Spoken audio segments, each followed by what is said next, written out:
मेरा मानना यह है कि साहब अब सबसे ज़्यादा राजनीति अब गड़बड़ा रही है, इसलिए मैं राजनीति पर कविता करता हूँ।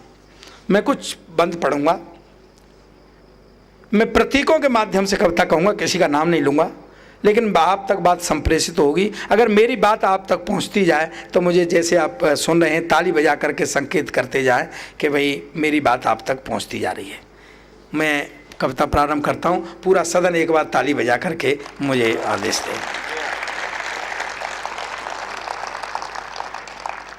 और एक बात बता दूं, मेरा राजनीतिक पार्टी से किसी से कुछ लेना देना नहीं।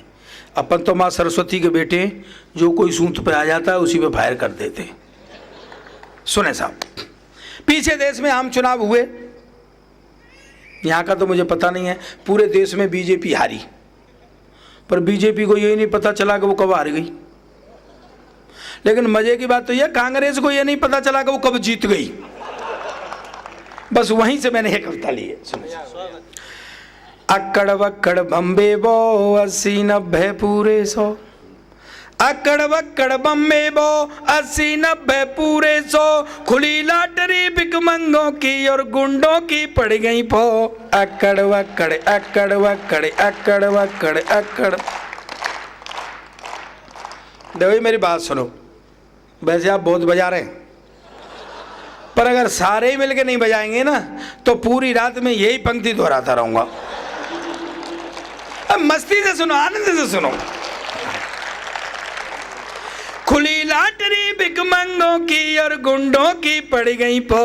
अक्कड़ वक्कड़ अक्कड़ वक्कड़ अक्कड़ वक्कड़ अक्कड़ वक्कड़ अक्कड़ वक्कड़।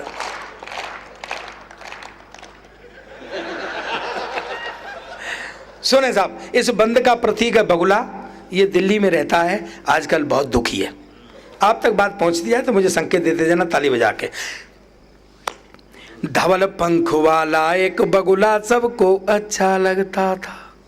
धवल पंख वाला एक बगुला सबको अच्छा। तू जामंत बैठ जा, तू बैठ जा, उसको खड़ा रहने दे बस। हाँ, ध्यान बढ़ता है।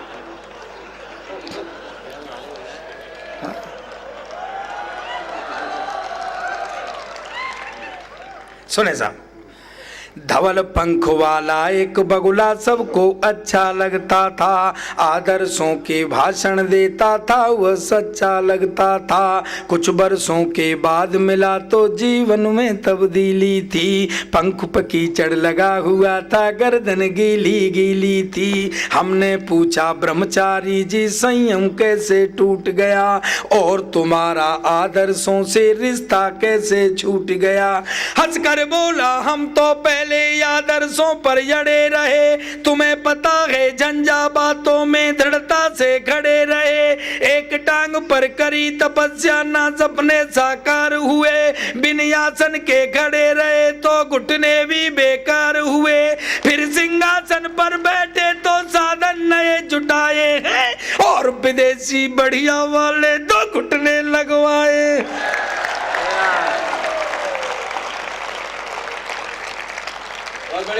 आप तक बात पहुंची। फर्जी था परिवार साथ में भोगा राज प्रसादों को। खुली लूट की छूट दे रखी थी अपने दामादों को। राम नाम की लूट रहे थे जितनी हम पर लुटती थी। रोज मलीदा खाते थे और चक शाम को घुटती थी। एक शब्द कह देते थे फिर ध्यान मगन हो जाते थे। क्या बात है।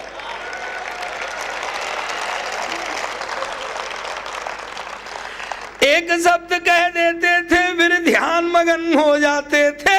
ऐरी गहरी नहीं छूते थे, झींगा मछली खाते थे। इसीलिए तो डूब गए हैं, इसीलिए तो डूब गए हैं जो गंगा में बोए जो। अक्कड़ वक्कड़ बम्बे वो 80-90 पूरे 100। अक्कड़ वक्कड़ अक्कड़ वक्कड़।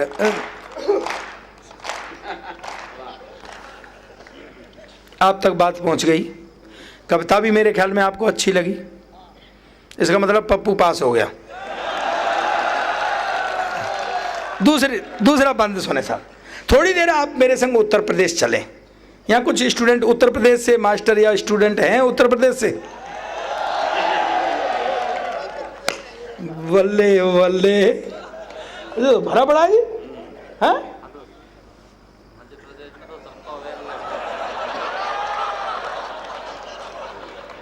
पंडित कह रहा है चाहे उत्तर प्रदेश के हों चाहे दक्षिण प्रदेश के, गए सब मध्य प्रदेश से ही हैं।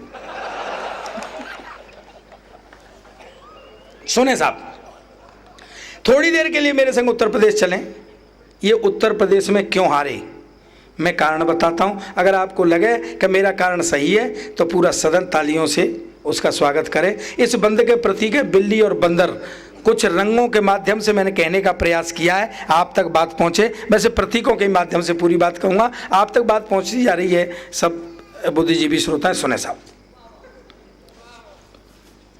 मुझको बचपन में नानी ने किस्सा एक सुनाया था, मुझको बचपन में नानी ने किस्सा एक सुनाया था। बिल्ली लड़ती रही और बंदर ने हिस्सा खाया था। वह नानी की थाती तो अब बीते दिन की पाती थी। यूपी में बंदर लड़ते थे, बिल्ली हिस्सा खाती थी। केवल इतना अंतर था, बंदर बूढ़े और ढीले थे।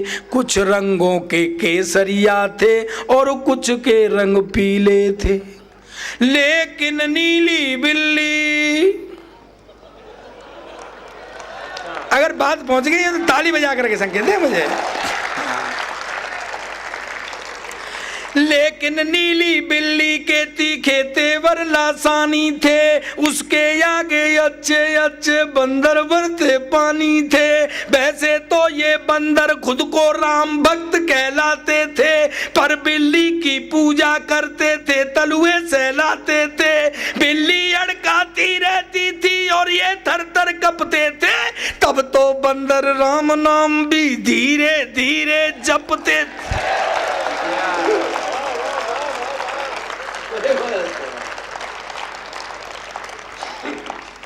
बिल्ली दूध गटागट पीती, बंदर तकते रहते थे।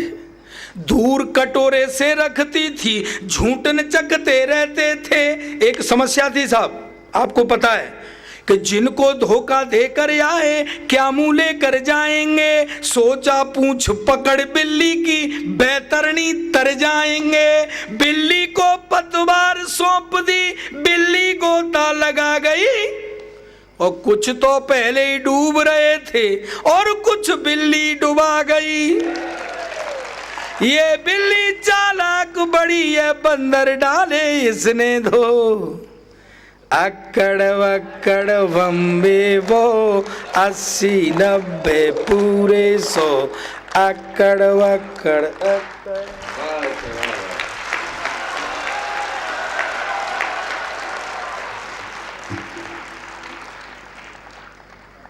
सरदार के तेवर बड़े प्रतापशाली थे और आपने देखा होगा कि सहजता से प्रताप फौजदार अपनी बात कहते हैं और कैसे नाता बना लेते हैं। जामवंत जी तो घबरा के बैठ ही गए। संबोधनों का अपना मजा होता है और उन संबोधनों में आत्मीयता होती है। कवि के पास यही तो है, आत्मीयता, जो वो आपको देता है। अगले कवि जिनको बुला रहा हूं उनका रंग एकदम अलग है। वो प्रेम के गीतकार हैं। प्रेम में जो नौजवानों को झटके लगते हैं वो भी आपको दे सकते हैं, लेकिन इतने सारे धमाकों की और तूफानों की बात करने वाले शायद ये बात जानते हो कि एक धमाका ऐसा होता है जो सुनाई नहीं देता लेकिन सबसे शक्तिशाली होता है। जैसे बच्चे का रुदन, बच्चे के रुदन में भविष्य के संकेत होते हैं। एक चूड़ी टूटती तो हाय हो जाता अमंगल, मेघ में बिजली कड़कती कांपता संपूर्ण जंगल। भाग्य के लेखे लगाते एक तारा टूटता तो अपशकुन श्रृंगारिणी के हाथ दर्पण छूटता तो दीप की चिमनी चटकती चट तिमिर का भय सताता। पर कौन सुनता विस्फोट जब कोई हृदय है टूट जाता। कौन सुनता विस्फोट,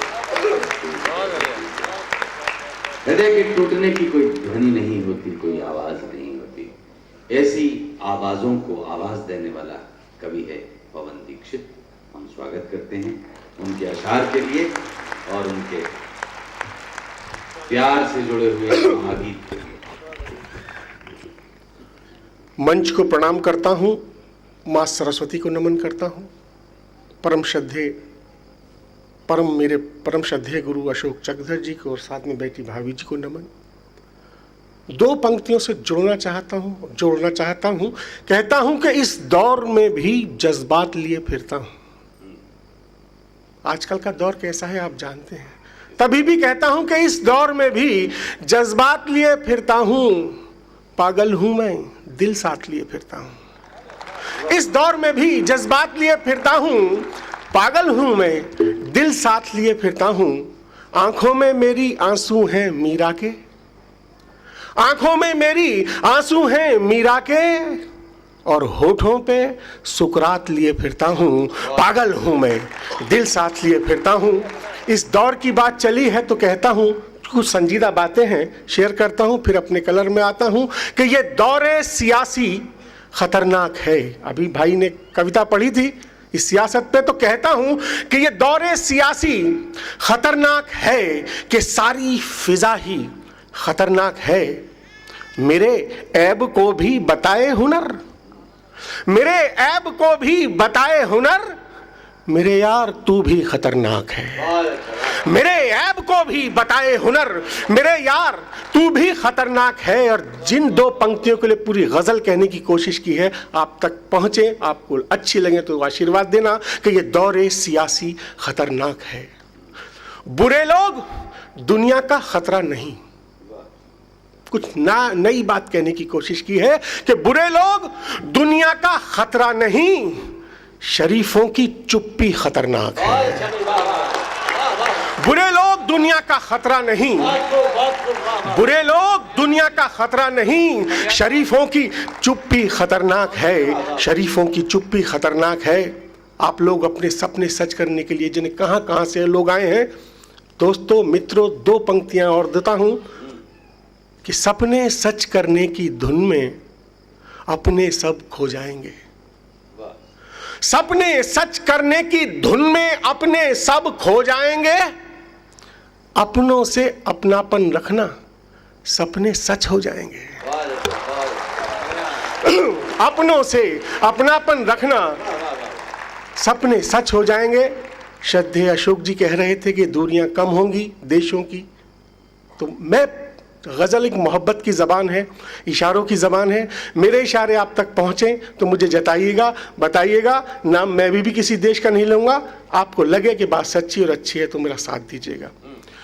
जख्म पाए हैं बहुत अपने ही करीबी से, जख्म पाए हैं बहुत अपने ही करीबी से। जंग है सामने फिर आज बदनसीबी से। हम एक दूसरे से खूब लड़े, खूब लड़े। हम एक दूसरे से खूब लड़े, खूब लड़े। काश लड़ पाते हम इस भूख से, गरीबी से। काश लड़ पाते हम इस भूख से, गरीबी से। काश लड़ पाते। इसी गोत्र का फिर किसी का नाम नहीं लेता, इशारों में बात करता हूँ। मेरे प्रबुद्ध श्रोता बैठे हैं, इस देश का भविष्य मेरे सामने है। तब इस भव्य मंच से कहना चाहता हूँ, अपने देश की तरफ से इशारों में करता हूँ कि हम तो अमनो सुलह की राह कदम भरते हैं। हम तो अमनो सुलह की राह कदम भरते हैं। जंग कैसी भी हो इंसान ही तो मरते हैं। आमना सामना करने से यार क्या हासिल, आमना सामना करने से यार क्या हासिल। साथ चलकर कोई मंजिल तलाश करते हैं, साथ चलकर कोई मंजिल तलाश करते हैं। 4-6 पंक्तियां और कि क्या किताबों में मिला और क्या रिसालों में। रिसाला कहते हैं पत्र पत्रिकाएं, मैगजीन। क्या किताबों में मिला और क्या रिसालों में। सुख मिला भी तो मिला है महज ख्यालों में। और बतौर खास 2 पंक्तियां, क्या किताबों में मिला और क्या रिसालों में। मेरी परछाई तक ने मुझसे साफ साफ कहा, मेरी परछाई तक ने मुझसे साफ साफ कहा, मैं तेरा साथ तो दूंगी मगर उजालों में, मैं तेरा साथ तो दूंगी। मेरी परछाई तक ने मुझसे साफ साफ कहा, मैं तेरा साथ तो दूंगी मगर उजालों में। महानगर की संस्कृति के लोग भी बैठे होंगे। मैं एक छोटे से कस्बे गांव से आया हूँ, संस्कृति से उससे जुड़ा हुआ हूँ। गांव की संस्कृति का और शहर की संस्कृति का फ़र्क बताना चाहता हूँ। अगर आप फ़र्क सच्चा और अच्छा लगे तो फिर आशीर्वाद देना कि क्या किताबों में मिले और क्या रिसालों में। शहर में दर्द अकेले का, गांव में सबका। शहर में दर्द अकेले का, गांव में सबका। यही है फर्क शहर वालों गांव वालों में, यही है फर्क शहर वालों गांव वालों में। 4-6 मिसरे और अपनी मातृशक्ति बैठी है, इनको समर्पित करता हूं। पहली एक मतला, उसके बाद दो तीन शेर। दिन ब दिन खुशहाल ये जो मेरा घर होने लगा। सोचना है, कारण बताता हूं। दिन ब दिन खुशहाल ये जो मेरा घर होने लगा, हो न हो माँ की दुआओं का असर होने लगा। दिन ब दिन खुशहाल ये जो मेरा घर होने लगा। तब कहाँ था तू बता जब दूर थी मंजिल मेरी, बतौर खास। तब कहाँ था तू बता जब दूर थी मंजिल मेरी। आज मंजिल पास है तो हम सफर होने लगा। तब कहाँ था तू बता जब दूर थी मंजिल मेरी। और बतौर खास फिर एक शेर इशारों से बात करता हूँ कि दिन ब दिन खुशहाल ये जो मेरा घर होने लगा। यार हम दोनों को ही ये दुश्मनी महंगी पड़ी। अगर इशारे मेरे आप तक पहुंचे तो जताना और मुझे बताना। यार हम दोनों को ही ये दुश्मनी महंगी पड़ी।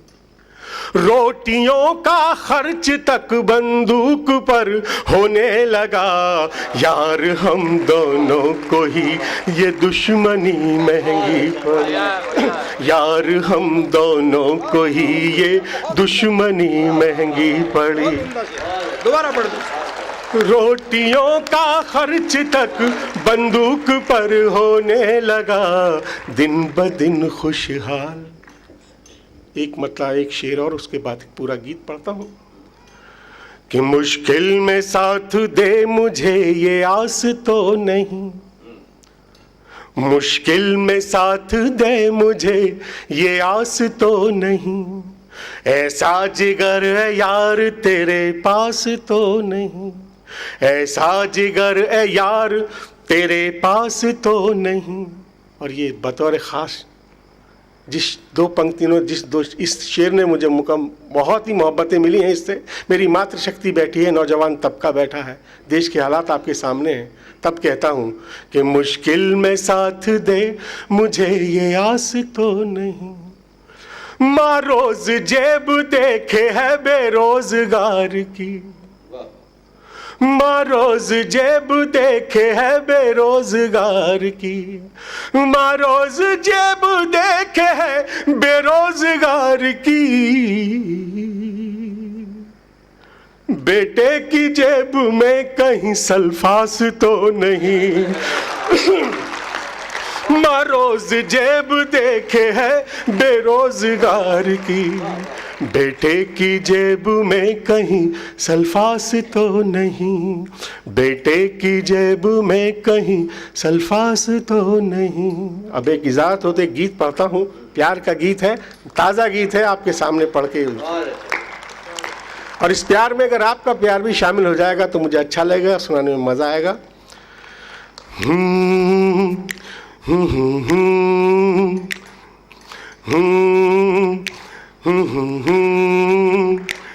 परवाह नहीं करता जो साहिल हो या मझधार,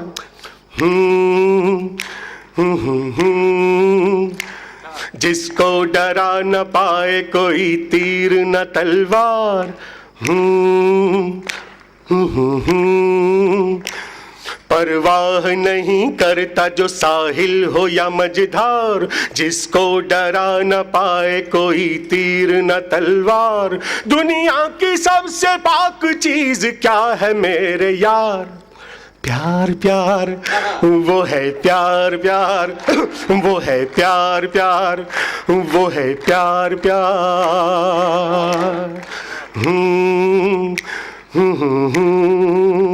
किसी की आंख में चमके हैं आंसुओं की तरह, किसी के दिल में ये दमके है जुगनुओं की तरह।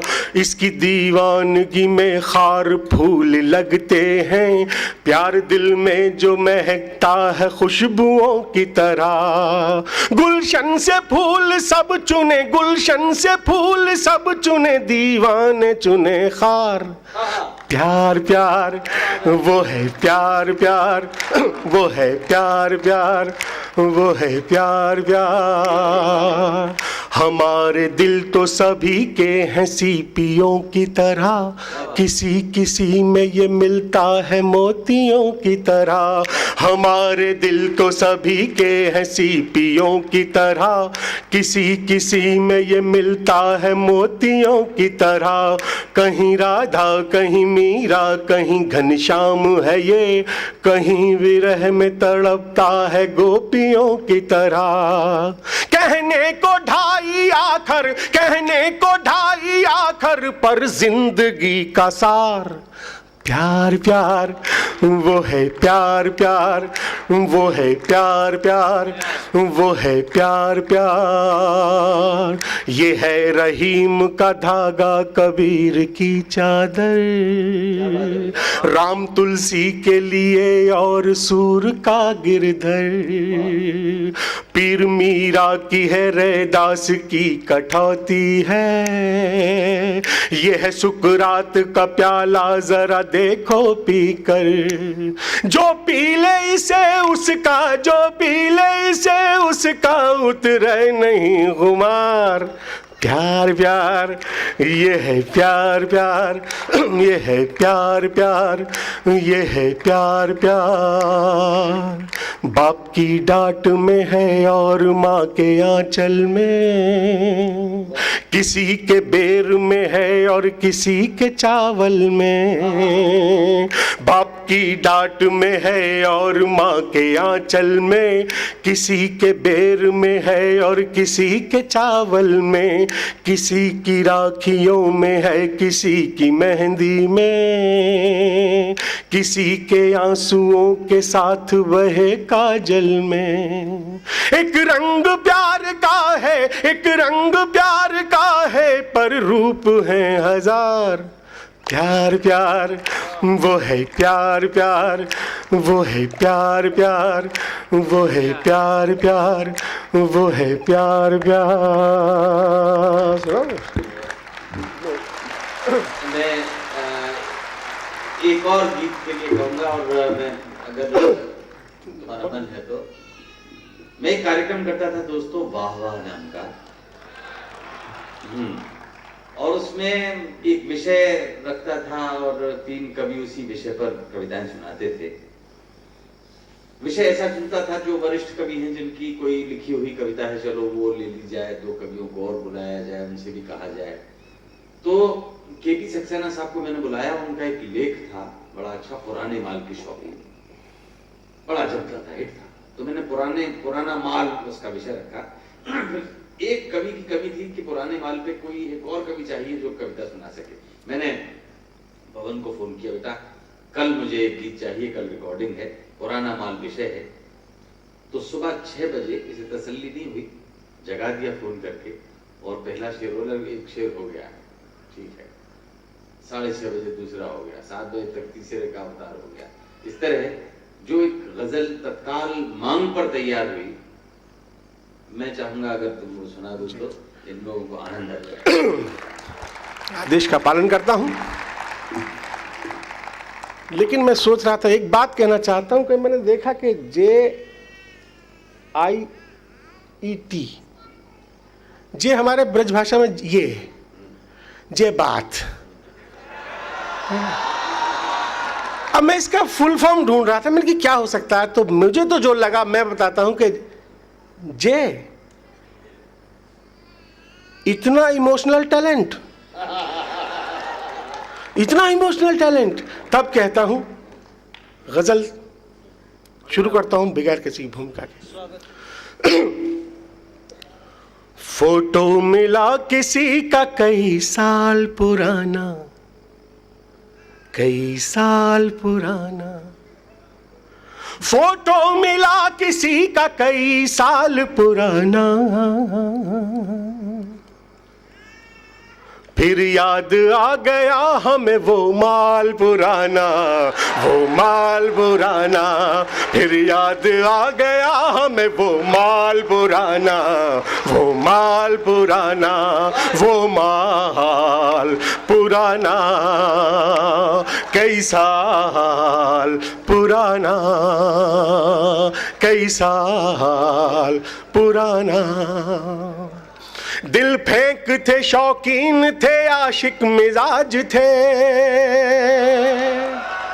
दिल फेंक थे, शौकीन थे, आशिक मिजाज थे, आशिक मिजाज थे, आशिक मिजाज थे।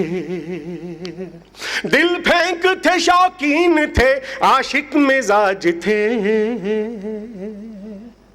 है आज तक भी अपना वही हाल पुराना, हाल पुराना, है आज तक भी अपना वही हाल पुराना, वही हाल पुराना, वही हाल पुराना, वो माल पुराना, कई साल पुराना। इस शौक ने ही तो मेरी सूरत बिगाड़ दी, इस शौक ने ही तो मेरी सूरत बिगाड़ दी, सूरत बिगाड़ दी, सूरत बिगाड़ दी। इस शौक ने ही तो मेरी सूरत बिगाड़ दी,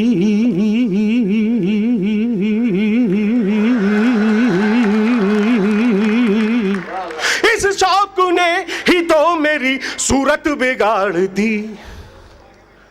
थप्पड़ नए नए थे मगर गाल पुराना, मगर गाल पुराना, थप्पड़ नए नए थे मगर गाल पुराना, मगर गाल पुराना, ये गाल पुराना, कई साल पुराना, और वो माल पुराना, कई साल पुराना।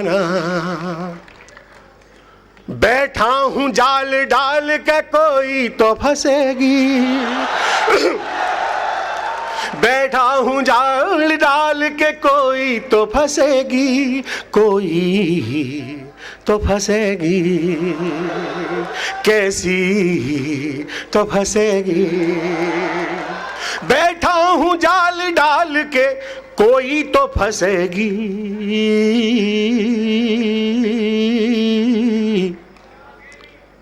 चिड़ियों को क्या पता है कि है जाल पुराना, कि है जाल पुराना, चिड़ियों को क्या पता है कि है जाल पुराना, कि है जाल पुराना, कि है जाल पुराना, कई साल पुराना। पिक्चर के बहाने से अंधेरे में बैठना, वो अंधेरे में बैठना, वो अंधेरे में बैठना। पिक्चर के बहाने से अंधेरे में बैठना, दोनों ही ढूंढते थे कोई हाल पुराना, कोई हाल पुराना। दोनों ही ढूंढते थे कोई हाल पुराना, कोई हाल पुराना, कोई हाल पुराना। कैसा हाल पुराना। जिस शाल में दोनों ने सर्द शामें गुजारी, वो सर्द शाम गुजारी। अबे इतनी ठंड तो अभी हो ना रही है। जिस शाल में दोनों ने सर्द शाम गुजारी, हमने संजो रखा है वही शाल पुराना।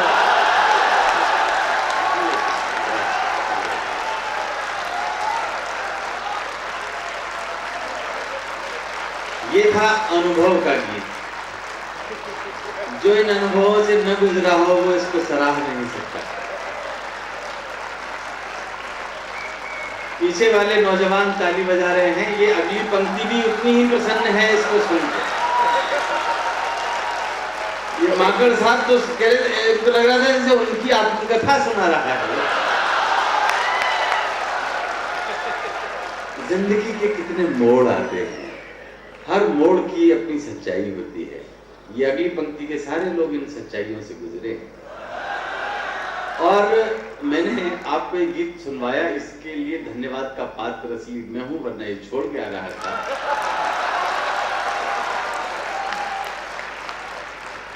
आप बहुत तन्मयता से, बहुत मन से सुन रहे हैं। और लीजिए अब एक ऐसे कवि को बुलाता हूं जो चोटीधारी है, ब्रह्मांड से सीधे संकेत इसको मिलते हैं, इसका सिग्नल बड़ा स्ट्रॉन्ग है, और जो संकेत इसको मिलते हैं उसको अपनी मालवी से मिश्रित मीठी जबान में सहजता से ओम व्यास कह देता है। और जो ये कह देता है वो बात खास हो जाती है, इसका अंदाजे बयां अपना है, निराला है। तो ऐसे धीर गंभीर शांत दिखने वाले ज्वालामुखी को मैं आपके सामने फटने के लिए प्रस्तुत कर रहा हूं। पंडित ओम व्यास। ओम।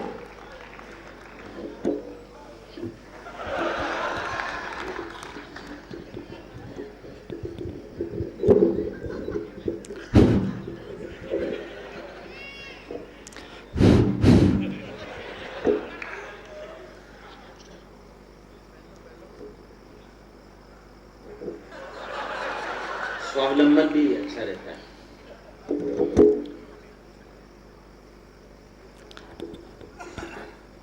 जेपी इंस्टीट्यूट ऑफ टेक्नोलॉजी के इस परिसर में बैठे आप सभी लोगों को प्रणाम करता हूं। ये दोनों लाइटें यदि बंद कर देंगे वीडियो की तो आपकी कृपा होगी। ऐसा नहीं हो 3-4 कवि सम्मेलन के बाद मुझे किसी का हाथ पकड़ के चलने वाली स्थिति बन जाए। हम मध्य प्रदेश के लोग हैं, हमें अंधेरे में रहने की आदत पिछले 4-5 साल पहले पड़ चुकी है। माल पुराना बता रहा था,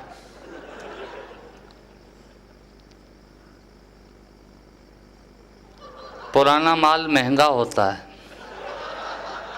अंगूर जब अंगूर होता है तो 10 रुपए किलो बिकता है, सूख जाता है, किशमिश हो जाता है तो वो 150 रुपए किलो हो जाता है। अच्छा गीत सुनाया, बच्चों को बहुत मज़ा आया। बुजुर्ग डेकोरम मेंटेन करने के चक्कर में ताली नहीं बजा पा रहे थे।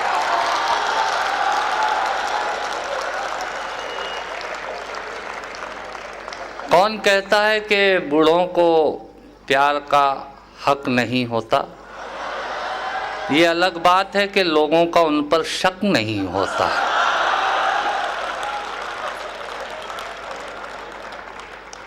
प्यार व्यार सब पुराने ज़माने की बातें थी भाई साहब। आजकल तो फ्लर्ट चल रहा है, धोया भिगोया और हो गया। प्यार उस टाइम में होता था, सांझ ढले पीपल तले, सैया मिलने चलने आना। अब तो हो गया टन टना टन टन टन टारा, चलती है क्या 9 से 12। आजकल इंस्टेंट हो रहा है। प्रताप सिंह फौजदार मेरे साथ छेड़खानी कर रहा था, मैंने कुछ भी नहीं बोला था, जबरदस्ती मेरी तरफ से स्टेटमेंट बना रहा था। पर हम गेस्ट हाउस में ठहरे थे तो आज मेरी चोटी पकड़ के बोल रहा था चोटी क्यों रखता है। मैंने कहा ये चोटी नहीं है, एंटीना है।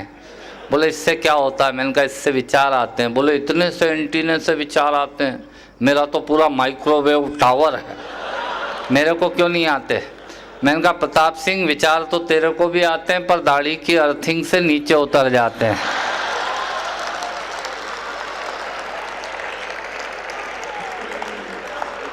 अभी आगरा में एक डॉक्टर ने बोर्ड लगा रखा था, यहाँ शराब छुड़ाई जाती है। ये पहुंच गया, उससे पूछा, बोले क्यों शराब छुड़ाई जाती है। बोले हाँ छुड़ाई जाती है। बोले मेरी 5 पेटी पुलिस ने पकड़ ली है। ताली बजाओ यार, ऐसे मत करो आप।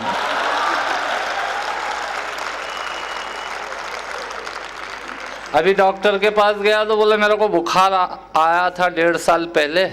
डॉक्टर बोला मैं क्या करूं। बोले नहीं आपने कहा था कि नहाना मत, अब तो नहा सकता हूं ना, आज ही नहाया है ये। अभी दिल्ली में मेरे साथ घूम रहा था तो वहाँ करोल बाग में, वहाँ पोर्च पे ऊपर एक कबूतर और कबूतरी बैठे हुए, तो ऊपर से उन्होंने कोई सांस्कृतिक कार्यक्रम संपन्न किया, वो इसके कंधे पे गिरा। मेरे को थोड़ा ऑड लगा तो मैंने इसको हैंकी निकाल के दिया। मैंने कहा ले साफ कर। इसने रुमाल हाथ में लिया और ऊपर देख के बोला कबूतर तो उड़ गया।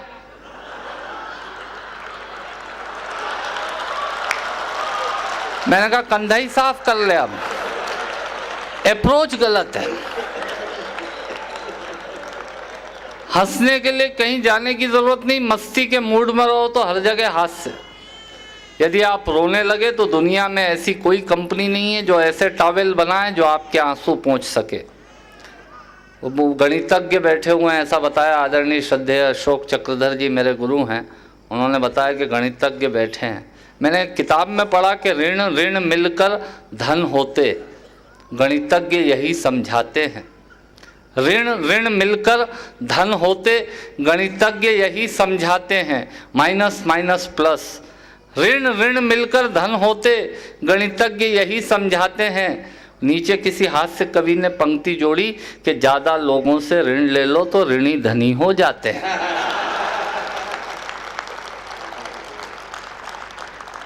आप सब लोग बहुत मस्ती से सुन रहे हैं। जयप्रकाश जी गौड़ साहब कवि सम्मेलन के बड़े शौकीन हैं, वो नहीं है पर ये सीडी वो देख लेंगे।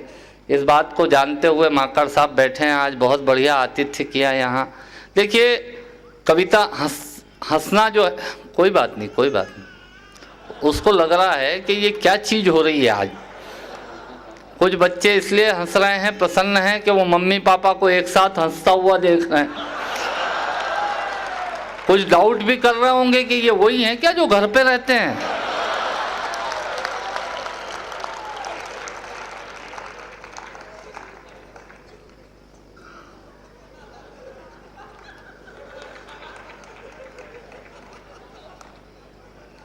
वो कर रहे हैं, शूटिंग कर रहे हैं। शादी ब्याह में शूटिंग होती है कि नहीं? वो इसलिए होती है कि बाद में देखते हुए वो इन्वेलप और कवर्स मिलाते हैं कि इसने कितने रुपए दिए। देखिए मैं आपको बताता हूँ, अपनी बात शुरू करता हूँ। 58 साल हो गए देश को आज़ाद हुए। प्रोग्रेस क्या हुई हमको नहीं मालूम, पर ये जो प्रोग्रेस हम देख रहे हैं कि IAS और IPS की परीक्षा में बैठने वाले लोगों में कमी आती जा रही है, क्योंकि आपके सॉफ्टवेयर में इतनी प्रगति की कि 2-2 लाख रुपए महीने के पैकेज, 20-20 लाख रुपए के महीने के पैकेज IBM और CSC जैसी कंपनियों ने यहाँ देने शुरू कर दिए। आपके लिए भी शुभकामनाएं देता हूँ कि वो दोनों कंपनियाँ और अमेरिका की बहुत सारी कंपनियाँ कैंपस करने यहाँ आए। मैं आपके बीच एक छोटी सी कविता सुनाकर देखता हूँ कि कविता कितनी देर सुना सकता हूँ। नहीं, हंसने की बात नहीं है। क्या होता है कि जैसे इसने टेस्टिंग की थी कि नहीं, तो इसकी टेस्टिंग अलग टाइप की थी। 58 साल हो गए देश को आज़ाद हुए, प्रोग्रेस के नाम पे क्या हुआ आपने देखा? वो दो औरतें भाभी जी सरकारी नल पे झगड़ा कर रही थी। एक ने दूसरी से कहा, बोले मेरा बस चले तो मैं तेरे 64 दांत उखाड़ दूं। बीच में एक बोली बहन जी दांत तो ठीक बताओ, दांत तो 32 होते हैं। बोले मेरे को मालूम था तू बीच में बोलेगी, तेरे भी जोड़ लिए हैं। दूसरी महिला को कुछ नहीं सूझा, वो क्या प्रत्युत्तर दे, तो उधर से एक आटे की बाल्टी लेके एक मांगने वाला, भीख मांगने वाला भिखारी जा रहा था। तो दूसरी ने कहा, बोले मेरा बस चले तो मैं इस भिखारी से तेरी शादी करवा दूं।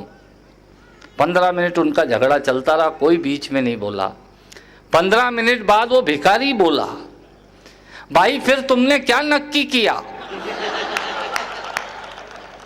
मैं रुकूं के जाऊं? तो आप सबकी तालियां मेरे को बताएगी कि आपने क्या नक्की किया। 58 साल हो गए देश को आजाद हुए, प्रोग्रेस के नाम पे क्या हुई? 58 साल पहले मेरे दादाजी कान पे यज्ञोपवीत चढ़ाते थे, जनेऊ चढ़ाते थे और लोटा लेके जंगल जाते थे। अभी मैंने नया मकान बनवाया, सूद साहब तकिए से 3 फीट दूर बनवा ली, अटैच्ड। गंदगी को सबसे करीब लाकर खड़ा कर दिया। मेरे दादाजी घर में बैठकर भोजन करते थे, मैंने जंगलों में ढाबों पर जाकर शुरू कर दिया। मित्रों, घर का काम जंगल में, जंगल का काम घर में, यह हमारी 58 साल की प्रोग्रेस। 4000 रुपये के रीबॉक के जूते पहने, 1500 रुपये की ली की जीन्स, 800 रुपये की लिबर्टी की टी शर्ट, 500 रुपये का चश्मा, 25 रुपये की टोपी लगाई, पर वो भी उल्टी। मित्रों, हम नीचे से महंगे हुए, ऊपर से सस्ते हो गए। यह हमारी 58 साल की प्रोग्रेस। ये हमारी भाभियां तालियां बजा रही हैं, इनके भी लक्षण ठीक नहीं है। 10 रुपए का चमड़े का बक्कल सिर में लगाती हैं और 9000 रुपये तोले का सोना जब इनकी पैरों की उंगलियों में देखता हूँ, तब मुझे लगता है कि हम नीचे से महंगे हुए, ऊपर से सस्ते हो गए। ये हमारी 58 साल की प्रोग्रेस। हमने इनसे कहा था बाल बढ़ाइए, नाखून कटाइए, इन्होंने नाखून बढ़ा लिए, बाल कटा लिए। ये हमारी 58 साल की प्रोग्रेस। तब कहता हूँ कि कुत्ते को घुमाना याद रहा और गाय की रोटी भूल गए। आजकल कुत्ता स्टेटस सिंबल हो गया। इससे ज़्यादा अधोगति देश की हो नहीं सकती जब कुत्ता आदमी का स्तर बताने लगे। और कुत्ते भी वो पाले जा रहे हैं जिनमें कुत्ताई नाम की नहीं होती। मैं बिल्कुल सत्य कहता हूँ। आप देखिएगा सर, आप लोग तो प्रोफेसर्स हैं, रीडर्स हैं, आप देखिएगा कितनी बार ऐसे कुत्ते पाले जा रहे हैं जिनमें कुत्ताई बिल्कुल नहीं होती। कितनी बार तो उससे ज्यादा कुत्ताई उसके मालिक में देखने को मिलती है।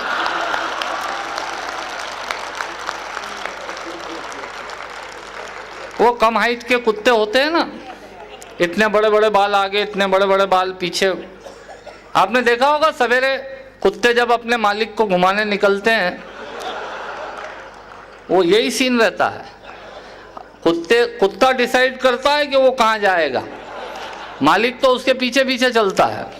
वो इंदौर में सरवटे बस स्टैंड पे एक मैडम खड़ी कुत्ते को लेके, वहीं पास में एक मेडिकल रिप्रेजेंटेटिव। उस कुत्ते ने, वो कम हाइट वाला कुत्ता, इतने बड़े बड़े सफ़ेद बाल, इतने बड़े बड़े सफ़ेद बाल, आगे पीछे झबरू बिल्कुल। उसने उसका भाई साहब का पेंट नीचे से पकड़ के खींच दिया तो वो पूरी तुरपाई उधड़ गई, फट गया वो पेंट, बेल बॉटम हो गया वो। न तो उसने उसको पत्थर मारा ना लकड़ी मारी। उसने बैग खोला और बैग खोल के उसमें से क्रैक जैक बिस्किट का पैकेट निकाला और 2 बिस्किट उस कुत्ते को खिलाने लगा। मैंने कहा भाई साहब ये क्या कर रहे हैं, इसने आपका पेंट फाड़ दिया। बोले मैं इसको लात मारना चाहता हूँ। तो मैंने कहा बिस्किट का क्या योगदान? बोले देखना चाहता हूँ इसका मुंह किधर है और पीछे वाला भाग किधर है। ऐसे कुत्ते पाले जाने लग गए। तब एक व्यंगकार क्या कहता है, तालियां बजाकर मुझे आदेश दीजिएगा, मैं कविता शुरू करता हूँ। कुत्ते को घुमाना याद रहा और गाय की रोटी भूल गए, पार्लर का रास्ता याद रहा और लंबी चोटी भूल गए, फ्रिज कूलर याद रहा, पानी का मटका भूल गए, रिमोट तो हमको याद रहा, बिजली का खटका भूल गए, बिस्लेरी पानी याद रहा और प्याऊ का पानी भूल गए। अरे टीवी सीरियल याद रहा पर घर की कहानी भूल गए। टीवी सीरियल याद रहे पर घर की कहानी भूल गए। गुजरात के भूकंप में हजारों मरे, कोई नहीं रोया। सुनामी में सैकड़ों मर गए, हजारों मर गए, कोई नहीं रोया। पर तुलसी का पति मिहिर मर गया तो पूरा देश परेशान हो। ऐसे ऐसे सीरियल चल रहे हैं। वो बजाज की शादी हो रही है।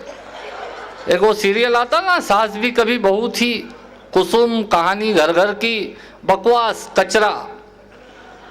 13 दिन के लिए यदि हीरो को फॉरेन जाना है तो उसका किडनैप बता देते हैं। बिल्कुल विचित्र तरह के सीरियल चल रहे हैं। वो सास भी कभी बहू थी, और एक वो उसमें एक वो बा है, बा है ना, बा वो मरी नहीं रही। न जाने कितने मर गए पर वो बा नहीं मर रही। तो मेरे को महाकाल के बाहर यमराज मिल गए। मैंने कहा ये बा मरती नहीं है, इसको मारो।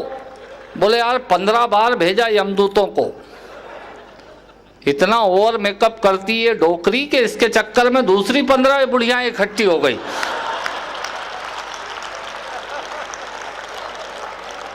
तब कहा कि टीवी सीरियल याद रहे पर घर की कहानी भूल गए। हेलो हाय तो याद रही पर नम्र प्रणाम भूल गए। हिल स्टेशन याद रहे पर चारों धाम को भूल गए। अंकल आंटी याद रहे पर चाचा मामा भूल गए। बरमूडा तो याद रहा पर फुल पजामा भूल गए। बरमूडा तो याद रहा पर फुल पजामा भूल गए। दोस्त यार सब याद रहे पर सगे भाई को भूल गए। हम सब नकली युग में जी रहे हैं। सगे भाई पर कोर्ट केस करते हैं और क्लबों में भाईचारा ढूंढने जाते हैं। हम वो नकली लोग हैं जो डॉक्टर के कहने पे कोलेस्ट्रॉल बढ़ जाने के डर से तेल और घी कम खाते हैं, पर हिना, मेहंदी, हेयर डाई, रेवलॉन और लॉरियल तक के कलर में खर्चा डबल कर देते हैं। जिस समाज में खाने से ज़्यादा पोतने का खर्चा हो, उस नकली समाज में कविता की असली पंक्ति आपको सौंपता हूँ। यदि एक श्रोता तक पहुँचे तो मुझे बताइएगा। थोड़ा रुक के एडवांस पेमेंट मत करो। आइए, बहुत लेट आया, कोई बात नहीं, आ तो गए। दोस्त यार सब याद रहे पर सगे भाई को भूल गए। पूरा युग नकली है। किटी पार्टी के नाम पर मोहल्ले की चिकनी चुपड़ी औरतों को बुलाकर उधार के देसी घी से हलवा परोसा जाता है और बूढ़े सास ससुर को रात का खाना सुबह परोस दिया जाता है। हम उस नकली युग में जी रहे हैं। तब कविता की असली पंक्ति सौंपता हूँ, समझिएगा कि मैं कहाँ बात ले जाना चाहता हूँ। मेरी बात पहुँचे तो मैं प्रोफेसर्स जितने बैठे हैं उनसे भी आशीर्वाद की कामना करता हूँ कि वे भी ताली बजाकर मुझे बताएं, दोनों हाथ ऊपर करके मुझे बताएं कि दोस्त यार सब याद रहे पर सगे भाई को भूल गए। साली का जन्मदिन याद रहा पर माँ की दवाई भूल गए। साली का जन्मदिन याद रहा पर माँ की दवाई भूल गए। ये हमारी 58 साल की प्रोग्रेस। अब आप कहेंगे ये तो ज्ञान बांटने लग गया। सर आजकल ज्ञान की स्थिति बड़ी खराब चल रही है। सवेरे 18 चैनल खोलो तो 19 बाबा प्रवचन उगलते हुए मिल रहे हैं और उसी समय हम ब्रश करके थूक रहे हैं। ज्ञान की इससे ज़्यादा अधोगति मैंने देखी नहीं। दिए जा रहे हैं प्रवचन, और प्रवचन देने वाले मतलब अच्छी बातें सुनाना बड़ा कठिन है। मैं आपको बताता हूँ, देखिए हंसने के लिए कहीं जाने की ज़रूरत नहीं है। दीपक जलाया, हमारे यहाँ कुंभ का मेला लगता है। कुंभ के मेले में एक औरत बाहर बैठ के गेहूँ साफ कर रही, वहाँ से एक बाबा निकला, बोले भाई तेरे बच्चे जिए 2 रुपये दे दे, चाय पीऊँगा। औरत सेंटिमेंटल हो गई। सेंटिमेंटल का मतलब आप समझते हैं, जैसे पोएट जो होते हैं ना, ये पोएट ये लिखते वक्त सेंटी होते हैं और माइक पे सुनाते वक्त मेंटल हो जाते हैं। तो वो बाई सेंटिमेंटल हो गई। वो नीचे उतर के आई, उसने बाबा के पैर पड़े, चरण स्पर्श किए, बोले बाबा कैसा आशीर्वाद दिया, मेरे तो बच्चे ही नहीं, 14 साल हो गए। बोले फिर तो तू 10 रुपये दे, तेरे नाम का एक दिया जला दूंगा बद्रीनाथ में तो तेरे यहाँ बच्चे हो जाएंगे। औरत ने 10 रुपये निकाल के दिए। वो बाबा 10 साल बाद उसी गली में से निकला। वो औरत अपने 6 बच्चों के साथ बैठी हुई, उसने देखा बाबा को, पहचान गई, तो बच्चों को लेके नीचे उतरी, बच्चों से कहा प्रणाम करो। और वो भिखारी गली गली भीख मांगने वाला, वो बड़ा आश्चर्य में कि ये पैर क्यों छू रहे हैं सब, उन्होंने कहा भाई हमने तुमको पहचाना नहीं। बोले बाबा आपने आशीर्वाद दिया था, 10 रुपये ले गए थे आपने कहा था बद्रीनाथ जा रहा हूँ, तेरे नाम का दिया जलाऊंगा, बच्चे हो जाएंगे। ये 6 बच्चे हो गए 10 साल में। बाबा बड़ा प्रसन्न हुआ, बोले ये सब तेरे हैं? बोले हाँ। बोले इनके पिताजी कहाँ हैं? बोले वो बद्रीनाथ गए दिया बुझाने।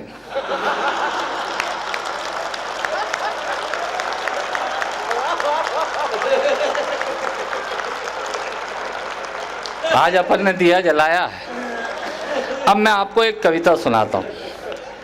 समय की सीमा है, इसलिए देखिए अच्छे मूड में रहो तो हर जगह हास्य।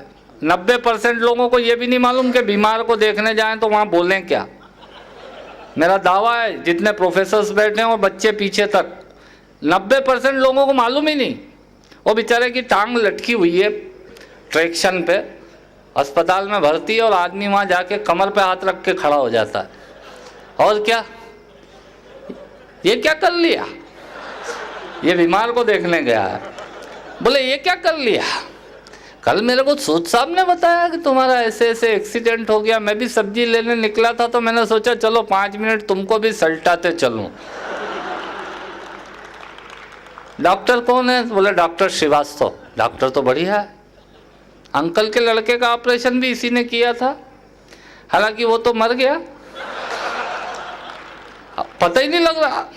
देखने जा रहा है कि टेंशन देने जा रहा है। अब हमने एक नया सिस्टम निकाला, अब हम बुके लेके जाते हैं। ये 2 in 1 प्रोग्राम है। बुके लेके जाओ, बीमार के सिराने रख दो, बच गया तो ठीक।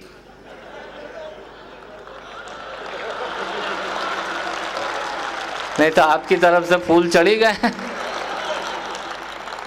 भारतीय आदमी बड़ा टिपिकल होता था। ये टूथब्रश खराब हो जाता तो उसको फेंकता नहीं है, चाकू गरम करके उसको काटता है और बचे हुए हिस्से से पजामे में नाड़ा डालने का यंत्र बनाता है।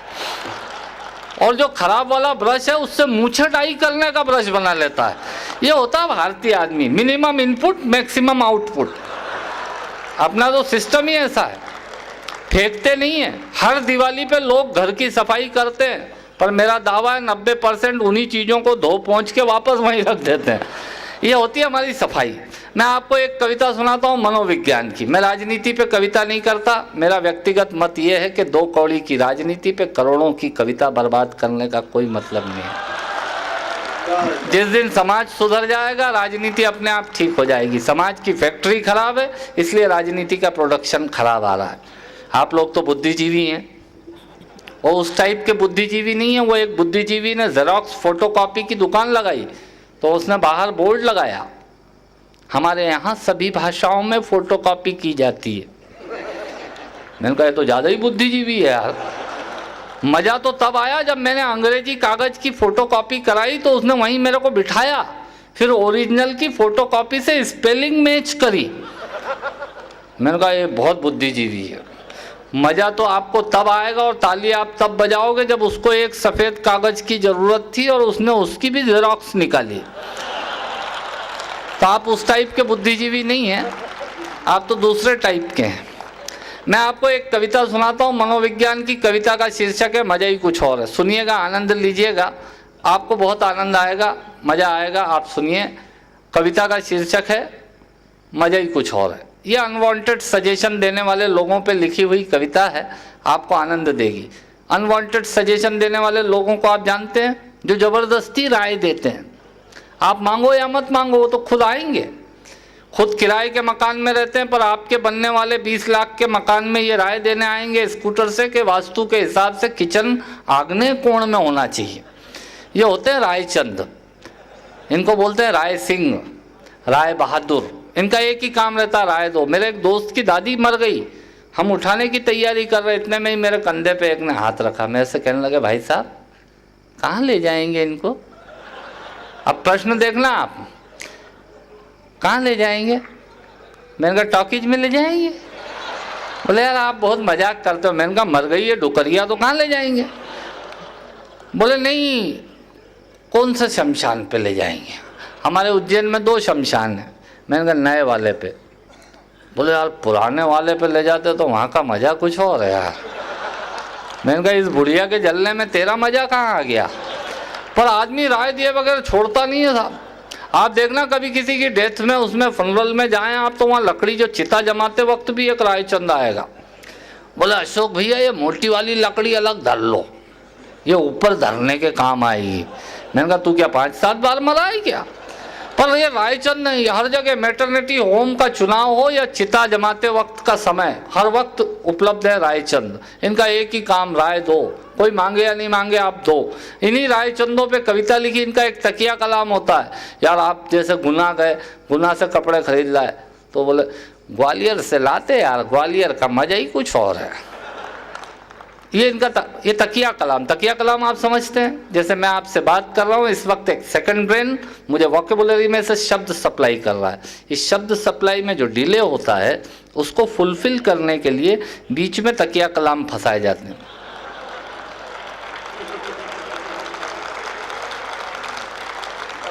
जैसे मैंने कही कैन लगे, कैन का मतलब क्या है, नहीं समझ में।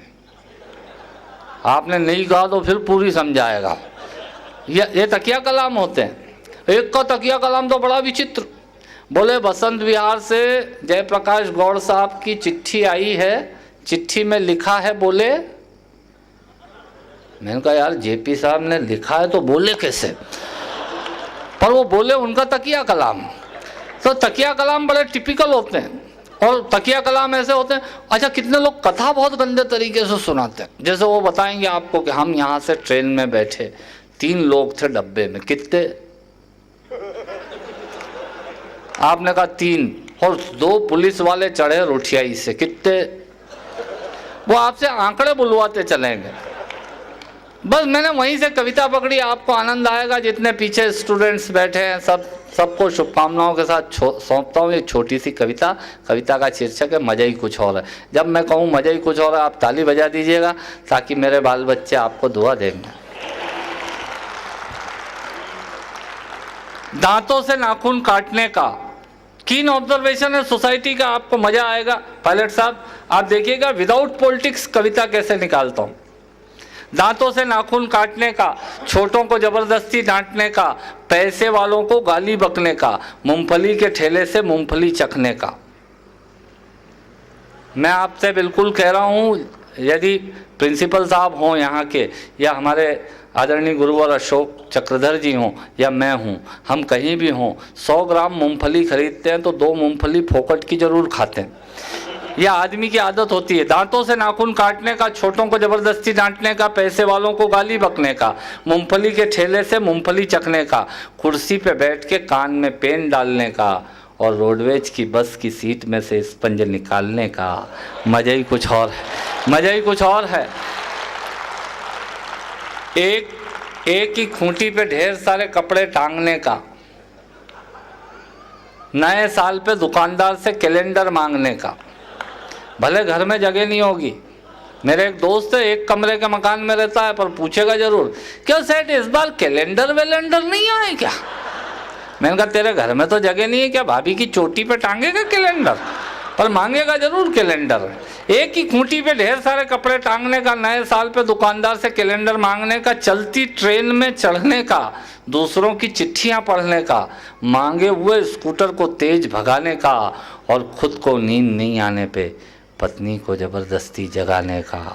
मजा ही कुछ और, मजा ही कुछ और है।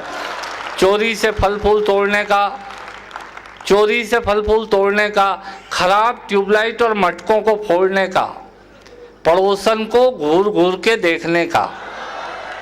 ये भाभियाँ इतनी भोली होती है। मेरी एक भाभी है इंदौर में, मेरे से कहने लगी ओम भैया सच्ची क्या बताऊँ, इनको तो किचन गार्डनिंग का ऐसा शौक लगा है, बराबर 5 बजे उठ के सब गमलों में पानी देते हैं। मैंने कहा भाभी गौर से देखना, उसी टाइम पड़ोसन भी उठ जाती है। पर कहा कि चोरी से फल फूल तोड़ने का, खराब ट्यूबलाइट और मटकों को फोड़ने का, पड़ोसन को घूर घूर के देखने का, अपना कचरा दूसरे के सामने फेंकने का, बाथरूम में बेसुरा गाने का और थूक से टिकट चिपकाने का। मज़ा ही कुछ और है, मज़ा ही कुछ और है। ऑफिस में लेट आने का, फाइल को ज़बरदस्ती दबाने का, चाट वाले से फोकट की चटनी डलवाने का, महिलाओं का खास शौक। भैया थोड़ी चटनी देना, भले वो बेस्वाद हो जाए। अच्छा वो भाभी भी क्या भाभी जो एक डोसे के साथ 3 कटोरी सांभर फोकट की नहीं पी के आए। मैंने तो अभी भाभी मैं आपको बिल्कुल सत्य बताता हूँ, भगवान की कसम खा के, एक डेढ़ साल का बच्चा गोदी में, उसके नाम की भी 1 कटोरी मंगा के खींच गई। मैंने कहा भाभी बहुत ही करो, 4 कटोरी सांभर फोकट में। तब मैंने कहा कि ऑफिस में लेट आने का, फाइल को जबरदस्ती दबाने का, चाट वाले से फोकट की चटनी डलवाने का, बारात में प्रेस किए हुए कपड़ों पे फिर से प्रेस